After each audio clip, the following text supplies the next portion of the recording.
Hello दोस्तों, नमस्कार। मैं वीरेंद्र सिंह पंवार, मेरे YouTube channel Panwar daily blog में आपको हार्दिक स्वागत है।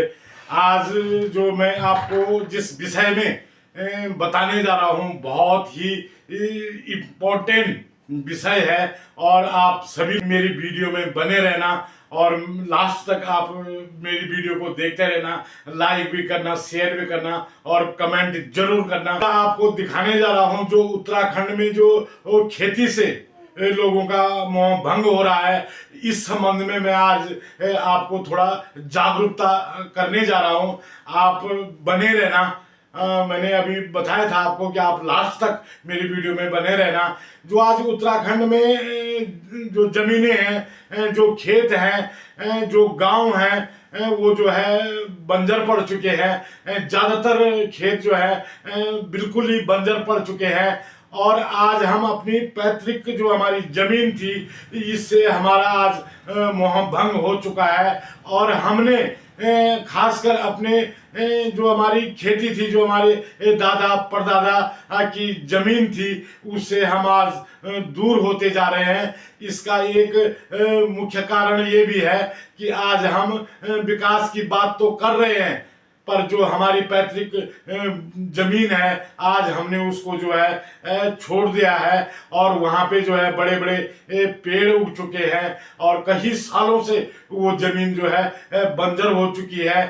खासकर हमने तो अगर उस खेत को देखा होगा, हमारे बेटे ने भी कहीं एक नजर उस खेत पे मारी होगी, पर जो हमारी आने वाली पीढ़ियां हैं या तीसरी पीढ़ी है या चौथी पीढ़ी है, उसको तो ये भी पता नहीं होगा कि हमारे कितने खेत थे, हमारे दादा परदादा के कितने खेत थे। तो एक दिन जो है पूरे उत्तराखंड की जो भी खेती की जमीन है पूरी बंजर हो जाएगी और तब लोगों को खाने के लिए तरसना पड़ेगा। अगर सभी लोग खेती करना बंद कर देंगे, अनाज उगाना बंद कर देंगे, सब्जियां उगाना बंद कर देंगे, फल फूल उगाना बंद कर देंगे, तो अगर ये हम दूसरे के सहारे पे रहेंगे तो एक न एक दिन जिस जो खाना हमें, जो अनाज हमें, जो सब्जी हमें आज मिल रही है, अगर उन्होंने भी एक दिन बंद कर दिया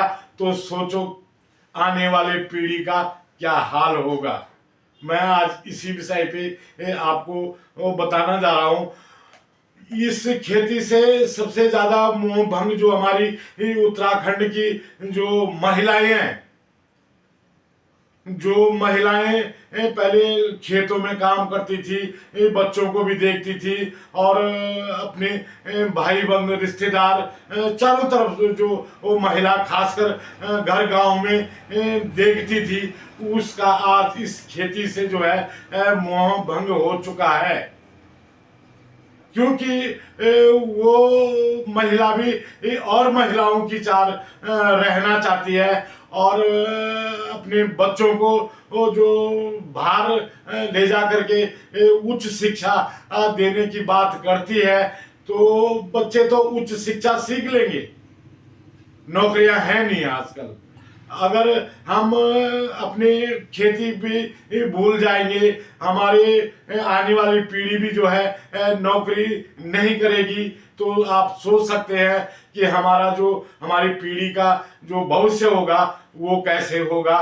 तो इसलिए सभी महिलाओं को, सभी पुरुष लोगों को मैं अपने चैनल के माध्यम से मैं आपको आगाह करूंगा कि आप खेती, पशुपालन, जो हमारे बुजुर्ग करते थे, गांव में गाय पालते थे, गांव में भैंस पालते थे, गांव में बकरियां पालते थे और जो हमारा 12 महीने का जो हमारे खाने का चावल से लेकर तुम्हारा गेहूं से लेकर तुम्हारा सब्जी से लेकर तेल से लेकर वो सब चीजें घर में पर्याप्त हमारी जमीन पे होता था। आज हम ने उस जमीन को बंजर छोड़ दिया है।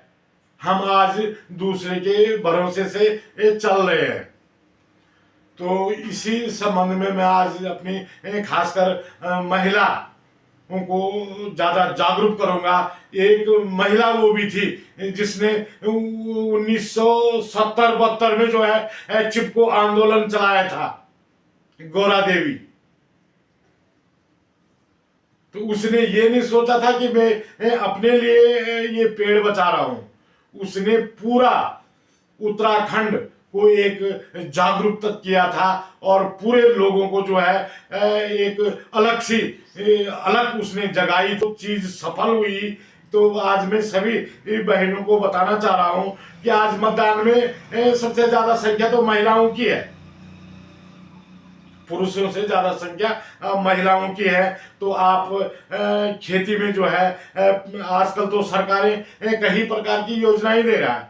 पॉली हाउस दे रहा है, 20% सब्सिडी पे दे रहा है, और मशरूम उत्पादन के लिए गांव की महिलाओं को वो प्रोत्साहन कर रहा है। सब्जी उगाने के लिए जो है कई प्रकार के नए नए बीज जो है सरकारें आजकल दे रही है। और केवी की फसल है, जो केवी बहुत महंगा फल है, ये खासकर हमारे पहाड़ी क्षेत्रों में बहुत अच्छा हो सकता है। अगर इस पे मेरी बहने या मेरे जो बेरोजगार भाई बहन हैं इस पे अगर ध्यान दें तो इससे आप बहुत अच्छी इनकम कर सकते हैं। और जैसे सेब हो गया, जो ऊंचे वाले क्षेत्र हैं जहां जो है बर्फ और पाला ज्यादा मात्रा में पड़ता है, उन क्षेत्रों में सेब की फसल हो गया, आड़ू हो गया, संतरा हो गया। ये खास ये नहीं है कि हम खाली गेहूं बो दें, कोदा बो दें, झमोरा बोए, हमें अन्य सब्जी हो गया, फल हो गया, ऐसी चीजों को उगा करके हम अपनी प्रति माह की आय को भी दोगुना कर सकते हैं और अपने परिवार का अच्छा खासा भरण पोषण कर सकते हैं। हम डेयरी फार्म खोल सकते हैं, हम 8-10 गायों को वो पाल करके जो है अपने ही घर पे अपनी खेती करके हम 8-10 गाय, 5-7 गाय पाल सकते हैं। और इसका हमें जो गोबर मिलेगा ये भी हमारी जो है खेती में अच्छी खासी हमारी जो सब्जियां होगी, जो हमारे फल होंगे, इसको जो है उगाने में ये खाद जो है बहुत ही उपयोगी है।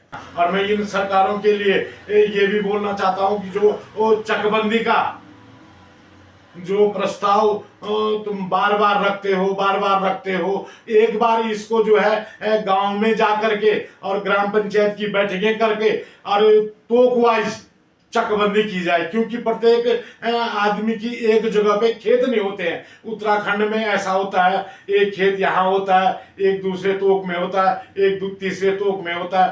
तो इस तरह से जो है तोक वाइज अगर चकबंदी हो जाए, सरकार अगर इनको तोकबंदी करके चकबंदी करे, तो मेरे जो बहनें हैं, मेरे जो बेरोजगार भाई हैं, उनको बहुत अच्छा रोजगार मिल सकता है।